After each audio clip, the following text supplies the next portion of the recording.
अस्सलाम वालेकुम। सर मैं डिफरेंस पूछना चाह रहा हूँ, डबल फैक्टर एंथ्रासाइड और single factor anthracite. Double factor anthracite basically black bird है, ब्लैक स्टोन आती है उसमें। इसका ग्रे बर्ड से कोई ताल्लुक नहीं, अक्सर लोग मिक्स कर देंगे ग्रे या मुख्तलिफ है। तो डबल फैक्टर का यही है, उसके चीफ पैचेस ब्लैक होंगे और बॉडी कलर से मिलते होंगे, रंग भी उसकी इसी तरह की होगी। और सिंगल फैक्टर की बात आती है, सिंगल फैक्टर की कोई खास पहचान नहीं है। सिंगल फैक्टर डार्क फैक्टर होगा, मेन ये रीजन है उसमें कि डार्क फैक्टर होगा हमेशा सिंगल फैक्टर। सिंगल फैक्टर कभी भी लाइट फैक्टर नहीं हो सकता, नॉर्मल ब्लू नहीं हो सकता, तो गोल्ड होगा या वायलेट होगा। अगर उसमें ग्रे ऐड है या मूव ऐड है तो वो उस तरह का होगा। लेकिन अगर आप कोई विजुअली देख के सिंगल फैक्टर की निशानी पे जाए तो वो पॉसिबल नहीं है। जो लोग चीफ पैकेज से देखते हैं वो सरासर गलत है। एंथ्रासाइड अगर एक बंदे ने ब्रीड करवाया है, उसी को पता है सिंगल फैक्टर है कि नहीं है। अगर पेरेंट्स में एक बार डबल फैक्टर है तो वो जज कर सकते हैं, उसके अलावा जज नहीं कर सकते। अगर नया फैंसी किस चीज पे काम करे और मनी मेकिंग पैसे कमाने के लिए कौन सी चीज बाय करे अकॉर्डिंग टू मार्केट जो है ना ट्रेंड के हिसाब से, किस चीज को राइट टाइम में इन्वेस्टमेंट करने के लिए जो चीज उसकी बाद में एक्सपोर्ट भी हो, ठीक है, वो एक्सपोर्ट के भी ख्वाब देखे और लोकल मार्केट में भी उसको प्रेजेंट कर सके। मैंने बड़े लोगों की दिल की बात कर दी। तो तभी इसके अंदर हर दिन का टारगेट है। एक बंदे का टारगेट है जी मैंने 50,000 महीने का कमाना है सिर्फ मर्चेंट। एक बंदे का टारगेट है जी मैंने 2 लाख रुपए कमाना है। वो अपने अपने टारगेट की बात है। जिस बंदे का नॉर्मल का टारगेट है, यार मेरे पास अपने खर्चे पूरे करने हैं, शौक के खर्चे पूरे करने हैं, कुछ मोटिवेशन हो रही है, वर्किंग हो रही है, तो उसके साथ साथ कुछ पैसे भी आने चाहिए, क्योंकि मोटिवेशन लॉन्ग टर्म में आपको प्रॉफिट देती है। लो इन्वेस्टमेंट में कौन से नो इन्वेस्टमेंट, हाँ जी। तो वो यही है कि आप ब्लैक में लगाने नॉर्मल कुछ चीजें होती है जो कमर्शियल बन चुकी है। जो चीजें कमर्शियल बन चुकी है आप उन्हें टारगेट करें कि मैं इतने बेल लगाऊंगा तो मेरा ये महीने का ये टारगेट प्राइस है, ये इतने बेल लगाऊंगा तो मैं पूरे हो रहे। वो आपको जो सेटिस्फाई करे, जितनी क्वांटिटी करे आप उस हिसाब से मैंने पूछना ये है कि लास्ट 5-6 साल से जिस तरीके से बजरी के प्राइसेस पहले अप थे, टोगोरोमो, लेटिनो मोटिसी भी है, वो सारे प्राइसेस बहुत अप थे, लेकिन एकदम उस पर स्लम्प आया और जो जितने भी नए शौकीन उसमें आते हैं और उसमें पैसे इन्वेस्ट करते हैं और एट द एंड वो बिल्कुल डाउनफॉल पे चले थे, वो चीज बिकनी बंद हो जाती है। तो इस हवाले से आप क्या कहेंगे इस बारे में? Sir ji, demand and supply rule है। किसी भी होगा वो एक बंदा ब्रीड करवा रहे, 10 बंदे और करा रहे, 100 बंदे करा रहे हैं, 10 बंदे करा रहे हैं, ऑब्वियसली प्राइसेस डिक्लाइन हो गए और भी क्या है, टाइम लगेगा थोड़ा। तो बेसिकली पैसे जो होता है, जब डिमांड एंड सप्लाई का रूल है, जब डिमांड ज्यादा सप्लाई है, जब डिमांड ज्यादा और सप्लाई कम है, ऑब्वियसली प्राइसेस ऊपर रहते हैं। आपकी जो है ना किसी और का भी इन्वेस्टमेंट पे आपकी जो है ना सेलिंग डिपेंड करती है। 10,000 लगा के आप 2 करोड़ का भी कमा सकते हैं। ये जो आपने ब्लैक केस लिमिटेड स्पेकल बनाया है, इसकी इस वक्त मौजूदा प्राइस सर जी ये तो अभी फर्स्ट इन द वर्ल्ड है, तो ये अचीवमेंट है। जो प्राइसेस है वो एक वर्ल्ड ने अगर आपको इज्जत दी है तो यूं मैं तो नहीं बेचूंगा। मतलब भाई एक आइडिया दे दें कि कितने तक का यानी कि ये होना चाहिए। जो भी प्राइस रखेंगे आप उसकी वो वही प्राइस उन्होंने कहा लाहौर भी वापस जाना, जो भी प्राइस रखेंगे वो आइडिया दे दें कि लाहौर तक जा सके। जो भी उसकी प्राइस आप मांगना है मांग सकते हैं, क्योंकि कंपटीशन नहीं है। अच्छा भाई, एक सवाल मैं करना चाहूँगा। जितने आपके पास कॉम्बोज है, माशाल्लाह आप किंग हैं इस फील्ड में, और हम अभी स्टार्ट कर रहे हैं। बहुत सारे मेरे साथ के बंदे हैं और जूनियर भी हैं, वो सब ये काम कर रहे हैं, मगर हमें इंटरनेशनल मार्केट का नहीं पता होता कि हमें कैसे काम क्या करना है। हमने ये काम स्टार्ट कर दिया है और मैं ये पूछना चाहता हूँ कि बाहर किन किन साइड पर ये बर्ड्स अभी उनको चाहिए, हम कैसे कितने इसके ऊपर क्वांटिटी के ऊपर काम करें ताकि हम उस वहाँ तक पहुँचाएँ और हमारी अर्निंग भी हो। ये नहीं कि सिर्फ हम ब्रीड पे करवाने पे लगे रहें। मान तो ये तो जो एक्सपोर्ट का एक तो जिसका मैंने बताया ब्रीडर टू ब्रीडर ट्रेडर, एक है ट्रेडर टू ट्रेडर। तो मैं इतने ज़्यादा ट्रेडर से अटैच नहीं, लेकिन ब्रीडर से अटैच। कोई भी चीज़ जो अगर उसमें वर्किंग करके कुछ बनाते हैं जो एक्स्ट्राऑर्डिनरी बन जाता है, जैसा ब्लैक में एग्जीबिशन है, काम है अभी दुनिया में ब्लैक फेस एग्जीबिशन काम है, आप उन पे काम करें, लॉन्ग टर्म में आपको फायदा देंगे। लेकिन अगर आप कहते हैं कि मैं शॉर्ट टर्म खेलना है, मैं लॉन्ग टर्म में इतने 2-3 साल में नहीं कर सकता, मेरे खर्चे ज्यादा हैं, जो भी आगे ज्यादा की बात हो सकती है। तो वो आपकी सिटी में काफी लोग होंगे जो सीनियर है, वो अटैच है काफी ट्रेडर से। आप उन लोगों से गाइडलाइन लें कि कैसे काम किया जाए। इधर इमरान तो ये भाई भी मौजूद है, ये भी आपको बता सकते हैं कि कराची से किस चीज का ऑर्डर है, कितनी क्वांटिटी में है, कौन सी चीज की डिमांड ज्यादा है, सप्लाई नहीं मिल रही।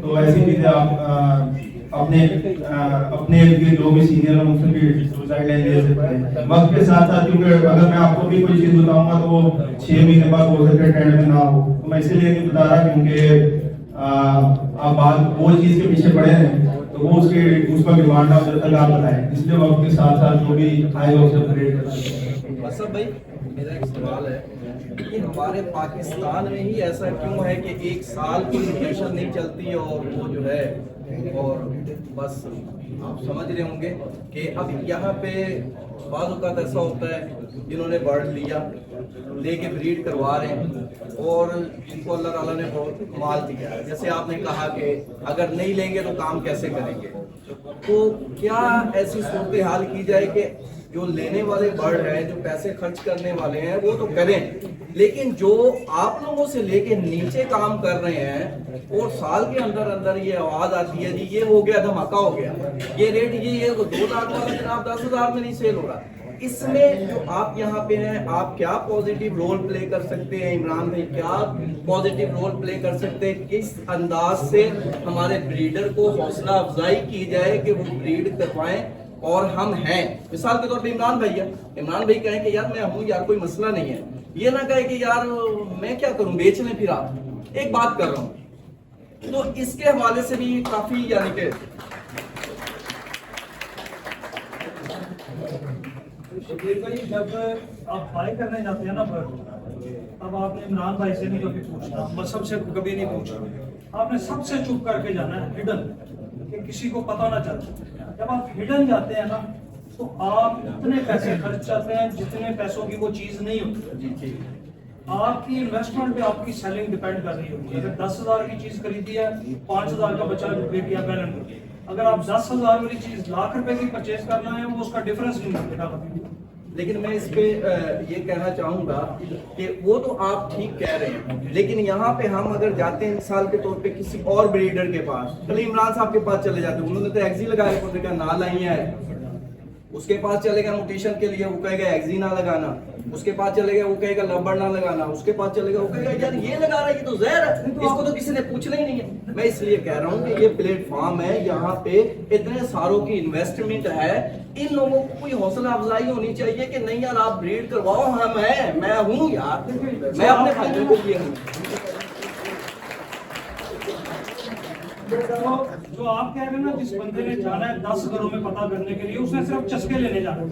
जिसने काम करना है ना वो उसने, वो अगर मैंने आपसे पूछना है, आप मेरे पास जा रहे हैं, आपने कहा यार मैं एग्जीबिशन लगाऊं, मैंने कहा नहीं यार मैं तो एग्जीबिशन लगाऊं, मैंने कहा तो दुनिया की सबसे चंगी चीज है होगोन वाले के पास जाना। उसके बाद आप अपना एक माइंड सेट मार्केट ट्रेंड्स के साथ एसोसिएट होकर, मार्केट ट्रेंड के साथ, इंटरनेशनल मार्केट ट्रेंड के साथ एसोसिएट होकर कि चल क्या है, क्योंकि आपने पैसे इन्वेस्ट करने हैं और पैसे गेन करने हैं वापस।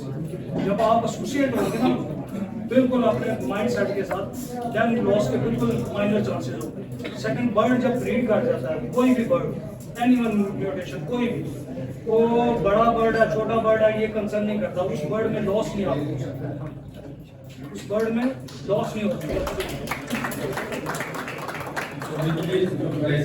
इंटरनेशनली ड्रॉप होती है, ऐसा नहीं होता कि सिर्फ पाकिस्तान में ही ड्रॉप होता है, ओवरऑल वर्ल्ड प्राइसेस डिक्लाइन होती है तब पाकिस्तान में होती है।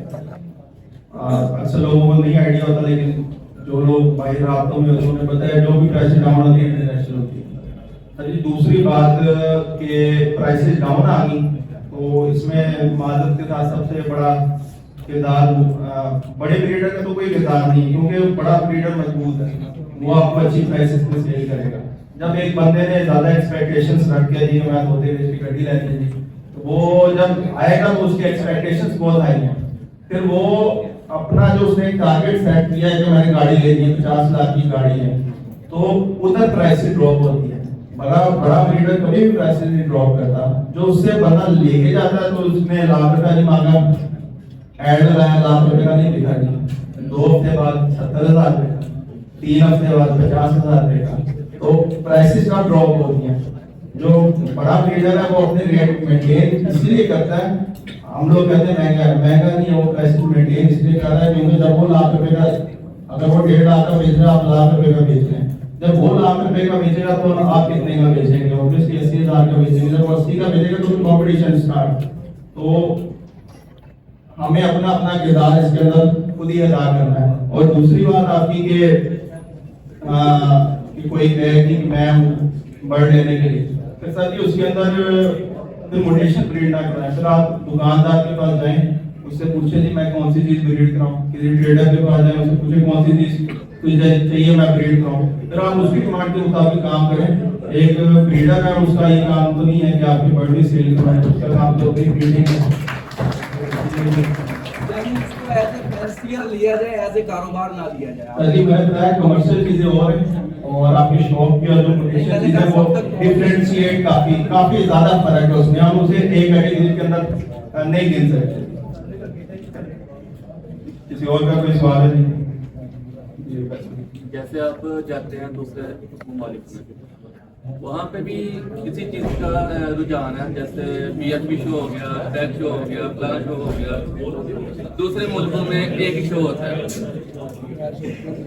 ऐसे ही है या नहीं है? ऐसे नहीं। हमारे पाकिस्तान में सब फैंसियर एक जगह पे क्यों नहीं इकट्ठे होते? सर जी उसके अंदर ये तो पॉलिटिकल सवाल है, इसका मैं तो पोटेंशियल के लिए मैं ये काफी ज्यादा आपको पता ही है सियासत में बोलना तो जैसे आपने ये एक वर्कशॉप शुरू की है, जी आप इसको लेके चले आप इस चीज को क्यों नहीं लेके चलते आते? सर जी SBC वालों ने किया, बहुत अच्छा किया, लेके चलेंगे वो, ठीक है, हम उनके साथ हैं। अब एक और आप जो म्यूटेशन ब्रीड करवा रहे हैं, ठीक है, माशाल्लाह आपका नाम है, वो चीज सेल हो रही है आपकी, इमरान भाई है उनकी अपनी चीज सेल हो रही है, आम फैंसियर है वो एक चीज लेके से वो ब्रीड करवा लेता है, ठीक है, उसकी उस तरह नहीं सेल होती, उसके लिए भी कोई एक प्लेटफॉर्म होना चाहिए। उसके लिए टाइम है, काम करें, मेहनत करेंगे तो बाई प्रोडक्ट है जो नाम, और उसका जो बाई प्रोडक्ट है वो पैसा है। वो अगर एक बंदा नया, एक बंदे को 10 साल हो गए इस फील्ड में, और एक बंदा अभी पहले साल आया, तो कंपटीशन तो कोई नहीं है। अगर आप करोड़ रुपए कमा रहे तो आप भी कमाएंगे, तो ऐसा पॉसिबल ही नहीं। आप और इमरान भाई हैं, ठीक है, आप इंपोर्ट पे काम क्यों नहीं करते? इंपोर्ट पे काम क्यों नहीं करते? वर्क क्यों नहीं करते? हम ब्रीडर्स हैं, हम इंपोर्टर्स नहीं, इंपोर्टर्स अलग कैटेगरी है, ब्रीडर्स की अलग कैटेगरी। इंपोर्ट एक्सपोर्ट पे वो अलग कैटेगरी है, वो फिर आपका फिर ध्यान उधर ही लगेगा, फिर ब्रीडिंग फिर छोड़ देनी चाहिए। अब आप है, ठीक है, आपका मसला एक नाम है इमरान भैया, और है जो वो ये जो बड़े प्लेटफॉर्म पे जो नेक्स्ट हम खेल रहे हैं, वो एक्सपोर्ट की तरफ क्यों नहीं आते कि यार छोटे फैंसियर से भी हम लेके बर्ड हम कट्ठा बारी भेजे? सर उन्होंने अपना किसे बेचना है? नहीं तो एक्सपोर्ट जो है ना, जो एक्सपोर्ट है, और एक एक्सपोर्टर का काम है, उसे कंपनी रजिस्टर कराई है, वो पूरे पाकिस्तान से 2 ही कटे ना रहा, वो ग्रेड नहीं करा रहा, वो सिर्फ इकट्ठा करके बाइक भेजा, वो ऐसा फील्ड है, ये ऐसा फील्ड है। सर इन्हें बताएंगे बाय कमर्शियल बर्ड जाएगा, आपका रियल बाय बर्ड नहीं जाएगा। कमर्शियल बर्ड जाएगा। हाँ जी, जो 10-15 हज़ार वैल्यू की बर्ड की वैल्यू होती है ना, 5-10 8-10 वो वैल्यू का बर्ड बाय जाएगा। तो आपका 15 लाख का बर्ड, 12 लाख का बर्ड, 10 लाख का कोई भी यूरोपियन आपसे नहीं बर्ड बाय करेगा। नहीं, जो वो है ना, वो ब्रीडर टू ब्रीडर ट्रेड में आती है, सब वो इंटरमीडिएट है, जिसका तो वो बात है ना, हाँ जी सर क्वांटिटी में नहीं ना जाएगा। नहीं, वो 20 बर्ड 50 बर्ड इतना जाएगा। कमर्शियलाइज के ऊपर कर रहे हैं। नहीं, कमर्शियल चीज ही रहता है, उसमें हम उसे समझ नहीं रहे, वो कैटेगरीज ही डिफरेंट है टोटली। अब एग्जीबिशन बाहर जाएगा ना, वो 2000 वाली एवरेज वाला जाएगा, प्राण भाई का 2.5-3-4 लाख वाला किसी और का कोई सवाल है? जो जी अच्छा मतलब भाई मैं ये समझता हूँ कि बजरीगर का जो डाउनफॉल है, इसके रेट्स का जो इशू है, अगर हम लव बर्ड की तरह इनके ओपन रेट्स कर दें, बिलफर्ड अगर मसद भाई इस साल बेच रहे हैं 2 लाख का ब्लैक पिंक, अगले साल हमें नहीं पता मसद भाई ने 1.5 लाख का बेचना है या लाख का, कुछ ऐसा छोटा फैंसियर के यार मसद भाई 1.5 लाख का ना बेच दे, मैं लाख रुपए के पहले ऐड लगा दूंगी, मैं चोरी छुपे बेच दूँ। अगर लव बर्ड का लुबिनो या अल्बिनो 20,000 का है, ओपन रेट है उसका, मुझे ऐसा फैंसियर 2-3 हजार रुपए में कम सेल कर देगा। यार मैं छोटिया फैंसियर हूँ, मैं पहले सेल कर देता हूँ, ये कम रेट में 2-3 हजार का मार्जिन, ये 4-5-10 हजार का मार्जिन समझ आता है ऊपर रेट्स का। मैं आप क्या समझते हैं कि इसका कोई फायदा नहीं है बजरी करने के, हम रेट ऊपर ही नहीं करते? सर जी ये करके देखिएगा, मैम सबको बताया हमने रेट लिस्ट भी इशू की थी, काफी लोग फॉलो कर रहे थे, लेकिन अंदर ले खाते जो इधर इम्प्लीमेंटेशन जिस तरह आपने बताया कि छोटा फैंसियर है वो फिर कमर्शियल पे काम करे। सब ब्लैक क्रिमिनल और मीलों की आपने मिसाल दी, वो मोटेशन तो इम्प्लीमेंट नहीं होती, वो सिर्फ उसकी हद तक है, ठीक है। अगर वो इसी तरह ये जिसका ब्लैक में या वो बजरी का कमर्शियल है, आप उसके साथ उसे एसोसिएट करें कि अगर 10,000 का सबको पता अगले साल 8,000 का हो जाएगा, 10,000 से लाख रुपए का तो नहीं होगा, तो कैटेगरीज बनाए उस तरह। कमर्शियल मिसाल लॉकवर्ड से कंपेयर करें तो लॉकवर्ड में कमर्शियल अल्बाइनो है तो उसके मुताबिक आप ब्लैक फेस को ना सोचें, उसके कैटेगरी में ब्लैक में फॉल करता है, आप उसे उसके साथ कंपेयर करें। किसी का कोई और सवाल है? भाई जिस तरह के ये था क्या कहते हैं पीसीबी पिछले साल तकरीबन 1.5 लाख रुपए का पीस बिक रहा था, 1 लाख का बिक रहा था। मेरे पास ब्रीड आई, मैंने भी बड़ा अच्छा बेचा। सिर्फ 1-2 पोस्टें लगी फेसबुक पे, लोगों ने रेट मेंशन करके लगा दी कि ये इसका रेट ये हो गया, उसके बाद पीसी में बिकना बंद हो गया। तो क्या इसके ऊपर हम कुछ कर सकते हैं कि नहीं कर सकते सर? सर जी बिल्कुल कर सकते हैं। ईसीबी डोमिनेंट वैरायटी है, किसी के साथ भी लगाएंगे एकदम आपको ईसीबी निकल आएंगे, तो उसकी प्राइसेस कंट्रोल करने के लिए यही है, जैसा मैंने आपको बताया कि जिद्दत की तरफ जाए। कोई पेयर आपने लगाया तो आपने ये देखना है कि अगर ईसीबी का बर्ड लगा के भी ईसीबी रेट आ रहे हैं तो उसमें कोई अचीवमेंट नहीं है, तो प्राइसेस डाउन नहीं जाएंगी, वो एक कमर्शियल बर्ड बनने की तरफ जाएगा तो फिर कंप्लेंट्स आती हैं। उसमें अगर आपने ईसीबी ओवरहोम ब्लैकिंग ओवरहोम के साथ मर्ज किया तो मेरा नहीं ख्याल आप कंप्लेन कर रहे होंगे इस वक्त। सर ठीक है, मैं आपकी बात से एग्री करता हूँ। यानी कि मैंने एक बंदे को दे दिया 50,000 रुपए का चिप्स दे दिया, ठीक है। अगले दिन ही पोस्ट लग जाती है कि 20,000 रुपए का। वो मुझे कहता है यार तुमने तो मुझे खुद लगा दिया, मुझे 50,000 का दे दिया, आप 20,000 का बेच रहे हैं। इसके अंदर यही है, जब हम अपना अगर उसने 20,000 रुपए का बेच दिया ना, जब आप 20,000 का बेचेंगे ना मसला तब होगा। अगर उसने 20,000 का बेच दिया, आपकी प्राइसेस स्केल है तो उसमें फर्क नहीं पड़ेगा। इधर मैं आपको एग्जीबिशन की मिसाल दे रहा हूँ, अगर 2 लाख रुपए का एग्जीबिशन का एक बर्ड है, अगर इमरान भाई की घर पड़ा तो 2 लाख रुपए का, अगर आप लेके आएंगे तो आप कहेंगे कि मुझसे 50,000 का नहीं बेचा, तो इसका ये मतलब है कि इमरान भाई का बर्ड 50,000 का है, वो आपने अपने बर्ड की इज्जत खुद करवानी है। जब आप लोगों के रेट फॉलो करेंगे तो फिर जिसका जो मिल जाएगा उस पर बेचेगा। जी थैंक यू वेरी मच।